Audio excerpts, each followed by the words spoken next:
In his national television debut, did Michael Malone, did he turn heel against his former team and superstar? And with some exciting news coming out of the NFL as it relates to participation in the upcoming 2028 Olympics, might we see a Broncos or Colorado Star representing Team USA on the world stage? All things to come on today's rundown, but we have to begin in the world of the NBA, where last night we saw the beginning of the Western Conference Finals series between the Oklahoma City Thunder and the Minnesota Timberwolves, featuring, for the first time on ESPN's broadcast, former Nuggets head coach Michael Malone. He was a part of the broadcast with Doris Burke and others and provided pregame and postgame commentary after the Thunder blew out Minnesota to take a 1-0 series lead. And he had some interesting things to say as it relates to both the Nuggets fan base potentially and Nikola Jokic in context with Shai Gilgeous-Alexander as the two presumptive MVP favorites. So I want to rewind a little bit, actually, and take you back to about 2 months ago when Michael Malone was still employed by the Denver Nuggets, where after a game, he went on an impassioned rant about the discourse surrounding MVP and how obvious it should be that Nikola Jokic is the winner. He said, quote, "If you didn't know that Nikola won 3 MVPs and I put player A and player B on paper, he wins the MVP 10 times out of 10. And if you don't think so, you are all full of you know what." Always fun when you have to put swear words in a graphic, right?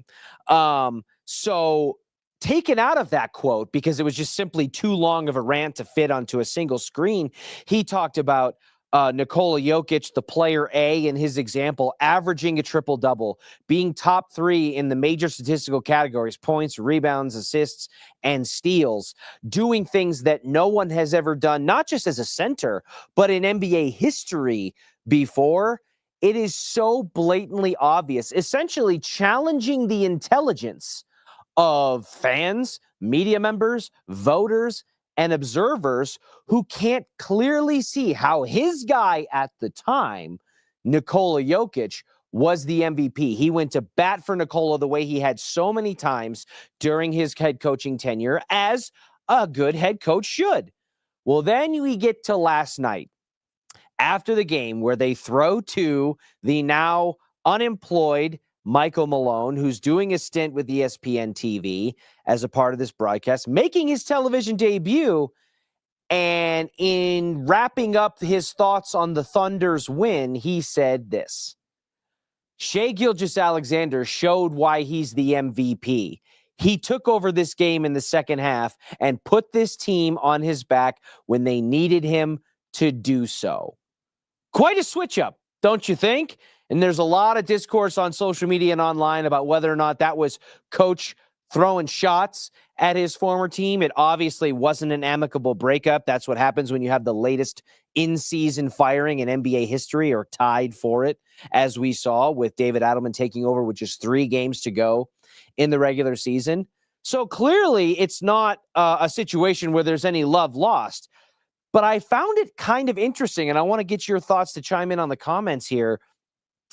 Was Michael Malone taking a shot at his former star and 3-time MVP in Nikola Jokic? And if so, why? There was also speculation earlier in the game during the pregame coverage that Michael Malone may have taken a slight little jab at Nuggets fans when he called the Oklahoma City Thunder fans the greatest fan base in the NBA.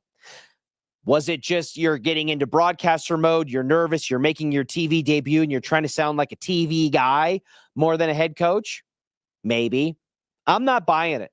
I think Michael Malone is legitimately jaded and peeved about the departure and the exit from the Denver Nuggets as the winningest coach in franchise history, the only coach to help them secure an NBA title, and someone who clearly felt they were on the right side of this epic feud between general manager and head coach with Calvin Booth and Michael Malone, and was thus done wrong by Josh Kroenke and the ownership group for being dismissed at the end of this season before a postseason run. At least maybe not having the respect given to say, hey, if we're going to move on from you, we can at least finish out this season. Kroenke and company decided not to do that, and they parted ways with Calvin Booth the same way.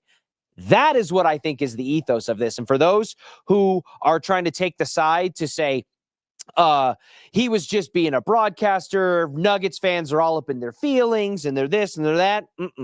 Michael Malone is a smart man, okay? And he has had plenty of opportunities in front of a hot microphone that he has taken to implement snark, sarcasm, take shots, make pointed statements like he was doing in favor of Nikola Jokic and his MVP candidate. All of a sudden, you're not going to pull the wool over my eyes and say, oh, no, there's nothing to see here. That was totally incidental. No. That's actually not giving Michael Malone enough credit based on what he showed in terms of his personality, his behavior, and his opinions when he was the head coach of the Nuggets. For the record, which I was on board with, I was in favor of. I liked that Michael Malone would get up on a podium and call it how he saw it, both with his team, with the media, with the league, with the officiating, what have you. You're just not going to convince me that this wasn't one of those times. I think we need to just call it what it was. And if I'm going to do that, I'm going to say, probably took a shot at the wrong guy. You want to maybe make a comment about Josh Kroenke and the Nuggets organization for how they handled things? Go for it. Fair game, guns a-blazing. Have at it.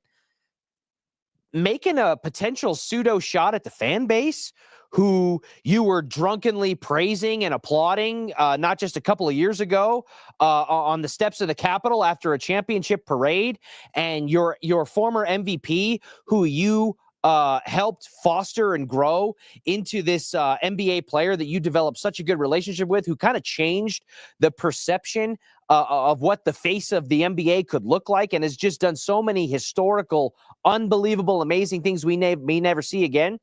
To go out of your way to really drive home the Shai Gilgeous-Alexander side of things after you have gone to bat so hard for Nikola Jokic on the other side of the coin feels unnecessary. Shai Gilgeous-Alexander is probably going to win the MVP. We'll find out in about 3.5 hours from this very moment. But I think that, like a savvy head coach and microphone podium user that he was, and like a savvy broadcaster that he's dipping his toe into the pool to try to potentially become one day, there's levels to things and there's ways to say things. And I don't think that Michael Malone just naively stepped into a puddle with his comments about Nikola Jokic, and that's why his feet got wet. I just don't think that's the case. I'll be curious to hear what you think, so feel free to chime in. But I did think that was a little bit odd. And we'll see. I mean, Michael Malone's going to continue to broadcast throughout these postseason, at least this Western Conference Finals series. And the best part is, I thought he was pretty good. I thought he did pretty good. I thought he would be before his debut last night because he profiles and has that personality. And there's a part of me that doesn't hate the angle of Malone becoming a little bit of a villain, the way Mikko Rantanen kind of has with his departure from Colorado and the discourse that came as a result of that. What I don't want is for this wishy-washy halfway in, halfway out. Oh, no, it was totally innocent. What are you talking about? No, be in or be out. And thus far, it seems like Michael Malone at least is flirting with the opportunity of being out when it comes to his relation to Denver and the Nuggets. In the world of the NFL, we got some exciting news about the NFL's participation and the potential for them to take the stage at the world level at the 2028 Olympics in flag football. The NFL, is no secret, is making strong headwinds and efforts to globalize their game, to capitalize on a larger footprint. That's why you're seeing this season upcoming more international games than ever before, expanding to Spain for the first time ever after playing in Ireland and England and Germany and Mexico. We will now see Brazil, a name I just left off the list. We will now see a game played in Madrid, Spain for the first time ever. And what better way to continue that war path down to the globalization front than to put your prime talent, the best of the best football league in the world, on the world stage at the Olympics? Is it tackle football? No, it's flag football. But I think this is going to be really exciting. And one of my first thoughts after reading through some of the dynamics of it, which are this: it's 10-man teams per country, and only one player from each team is eligible to contribute on the Olympic stage. So you're talking about 10 players from 10 different teams. And my immediate thought was, who are the best players who are best suited to play flag football on the world stage against other countries and create kind of the dream team for football, the way the dream team in basketball was made in the mid-90s. And names like Justin Jefferson, Josh Allen, Lamar Jackson, Tyreek Hill, Jahmyr Gibbs, right? These flashy skill position players, Brock Bowers and Sam Laporta, Christian McCaffrey, players that we see light up the NFL stage week in and week out over the course of a 17-game season, and how they would translate into a slightly modified version with the flag rules. But then there's also other dynamics, like with 10 guys, you're going to have some players playing both ways. And all of a sudden, I feel like light bulbs start going off. And I remember comments from Patrick Surtain, the Broncos cornerback, over the last couple of years about wanting to play both ways at times in the NFL, or having strong faith that he's capable of doing that. And we know he's capable of doing it on the defensive side of the ball. He's the reigning defensive player of the year.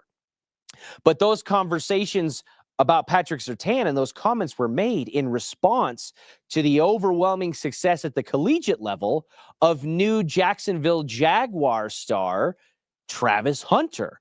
And so I'm starting to do the math in my head and wonder, what is the realistic chance that we could see a Broncos star in Patrick Surtain and new NFL rookie and Jacksonville Jaguar star Travis Hunter playing in the Olympic Games in flag football? I think both of them have a compelling case. And now I'm starting to have fun with the question that I want to ask to you as well. Who do you think is better suited, and who would you rather see if you could pick the Olympic roster? Now, you could, in theory, pick both guys because they play on different teams, and you can have one representative per team. But let's just hypothetically, for the sake of this discussion, say you get to pick one. Who is more exciting, and do you think better suited to play both ways in the game of flag football on the Olympic stage, Patrick Surtain or Travis Hunter? Because in all honesty, their cases are both pretty decent. Patrick Surtain has never done it at the NFL level, but he has played one side of the ball at the NFL level at an unbelievably exceptional rate. He's the reigning defensive player of the year. He's a 2-time All-Pro in back-to-back seasons. He's a 3-time Pro Bowler in 3 consecutive seasons out of the 4 that he's played in the NFL. He's 6'2" and just shy of 210 pounds and runs 4.4 speed. So he's not lacking in the measurables department in order to play wide receiver, especially in a non-contact fashion. And then you have Travis Hunter, who did it at an unprecedented level, the likes of which we hadn't seen in college football, was all conference on both sides of the ball, won the Heisman Trophy, something that Patrick Surtain never did. He's a little bit smaller at 6 foot 190, but still has that 4.4 speed capability, and has proven that at least at the collegiate level, he can be highly productive on both sides of the ball. Dollars to donuts for me. As much as I want to lean into Travis Hunter and say that the unprecedented and unbelievable nature, the spectacle that he was at the college football level is going to translate early and often in the NFL, we just don't know that yet. And maybe there's a part of me that's curious, because of the blueprint that Travis Hunter laid, about whether or not Patrick Surtain can replicate some form of that success. I'm going to lean, if country pride and a gold medal's on the line and I need one two-way player to play wide receiver or corner, as crazy as it might sound, I think I might want to see Patrick Surtain. One, because he's done it at the NFL level, at least on the defensive side of the ball, at an unbelievably amazing and talented rate. So I know that. With Travis Hunter, frankly, both sides of the ball are still an unknown. So while I think and I can project that a lot of that is going to translate, and that a generational prospect like he was, being the second overall pick, coming off a Heisman Trophy season, and having the freedom and the flexibility at a place like Jacksonville to maybe do things on both sides of the ball that he may not in other organizations, while I can think and project that that's going to translate, I'm not 100% sure that it will. So I'll be curious to get your thoughts. In a perfect world, I think both of them make it. But if I had to pick one Bronco or one Colorado athlete not named Christian McCaffrey, who I just think is going to be a part of those things, between Travis Hunter and Patrick Surtain, give me PS2. We got a few comments coming in here at the end of the show. I want to make sure I get to them. So, Trey, go ahead and throw those up on the screen whenever you can. It can be about the Nuggets. It can be about this NFL conversation that we're having. Let's see. Here from Holy Molly. He works for a different organization now, and that organization has a certain narrative. I would just say he's following that organization's narrative. Obviously referring to Michael Malone doing some stint work for ESPN, an organization other than the Nuggets. Holly, I guess I guess I can see the narrative there, but I don't think ESPN put a metaphorical gun to Michael Malone's head and say, hey, make sure you really drive home the Shai Gilgeous-Alexander MVP thing. If you listen to Doris Burke, who I love and I think is incredibly talented as a broadcaster and just an NBA mind in general, some of her comments definitely kind of made me think like, oh, we're really shoehorning in some SGA love here. But I don't think that that's the case. I don't think that Michael Malone was kind of sat down in a production meeting and was like, you really, really got to try to further the chasm and the narrative wedge between SGA and Jokic, even though the votes have been cast for a couple of months, about who should be the MVP, especially because you used to coach the other guy in the conversation. That just feels like, I don't know that the network would push Michael Malone to turncoat that way. But from a logic standpoint, I think in general terms, I see where you're going with that one. From Ryan, we know SGA is getting the MVP. Malone just said he had an MVP half. Get over it. Y'all need to chill. Okay, first of all, get over what? One, I think he's going to win the MVP, but we don't know. We don't know. It's not a fact that he won MVP because the votes haven't been revealed yet. The award hasn't been given yet. We've still got about 2 hours and 40 minutes for that to be the case. And chill out about what? Like, he's the one that said it. He said it, not me. I didn't bring this up. I didn't start the discourse on social media that extends far beyond the Denver area, by the way. This is an entire NBA fan base that's reacting to a lot of these things, especially with the MVP discourse. So what is there to get over, and what is there to chill about, Ryan? Get over what? That he's been fired? Everyone's over that. We had moved on. In fact, I think the way that David Adelman took over the last 3 games of the regular season and pushed Oklahoma City to 7 games in the semifinal round of the postseason made a lot of people get over Michael Malone's firing a little bit quicker. And we'll see if they either remove the entering tag from David Adelman or they go out on a wider search for like a Van Gundy or a Jenkins or what have you. So I don't think there's Nuggets fans that are hung up over firing Malone. If anything, I think a lot of that ire is directed toward Calvin Booth, who nobody is going to miss, I would imagine, from the Nuggets fan base. So I guess I'm confused as to what we need to get over and chill out about. Shai Gilgeous-Alexander's probably going to win the MVP, but I do think, and I tweeted this out last night, them choosing to wait this long to reveal the MVP for whatever their reasons were, whether they didn't want to do it during the series because it was the 2 MVP candidates head to head,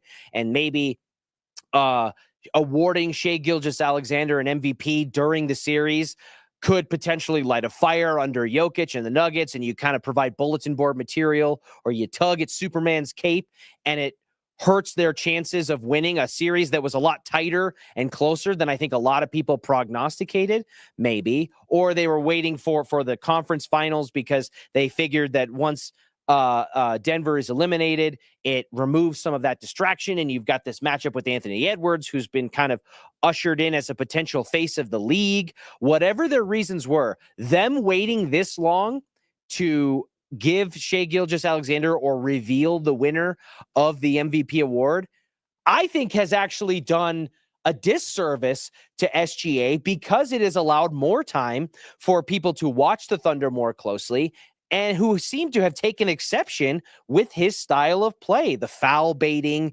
narrative and the way that he initiates contact or gets a seemingly different whistle, as Bill Simmons and other NBA minds have observed or at least opinionated, especially given the brand of defense that the Thunder play in general, but most visibly against Jokic and the Nuggets. So I actually think that waiting this long and dragging it out the way that they have has made a lot more people less likely to be fans or supportive of SGA and make the eventual awarding of this award to Shai Gilgeous-Alexander look even worse.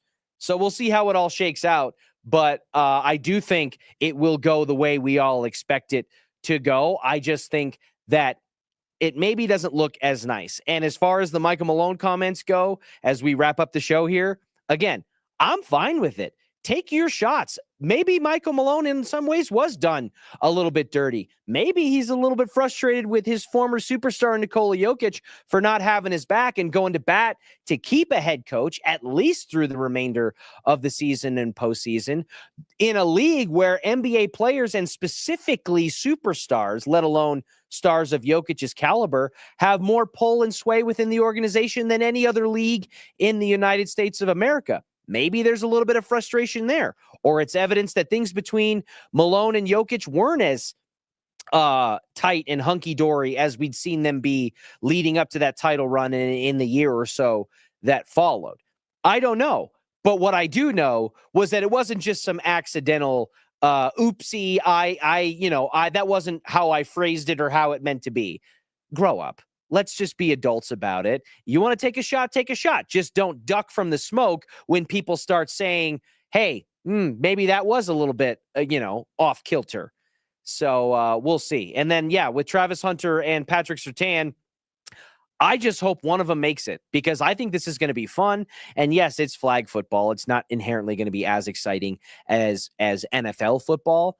But man, football in the Olympics with all the silly sports that are already in the Olympics, if trampoline and the biathlon and other things can be in the Olympics, if speed walking gets a lot of attention in the Olympics, I'll happily watch flag football just like I watch a lot of those other sports as well. So I'll be very curious to see. And I'm sure in the years leading up to the selection of this by the committee, by which time we'll have other collegiate stars, including maybe Arch Manning and others coming into the NFL ranks, it's going to be very interesting to see how it shakes out. Thank you all so much for joining me. We are just about 3.5 hours away now from the eventual announcement of the MVP, and it is likely Shai Gilgeous-Alexander, and if so, we will be one step closer to turning the page on this season. We'll react to that. Eventually, I would assume in the very near future, we're going to get more news or buzz on the coaching cycle and the hiring process for GM for the Denver Nuggets, and we will get into all of that tomorrow. We'll see you then. I do what I love, and love what I do. Second nature to put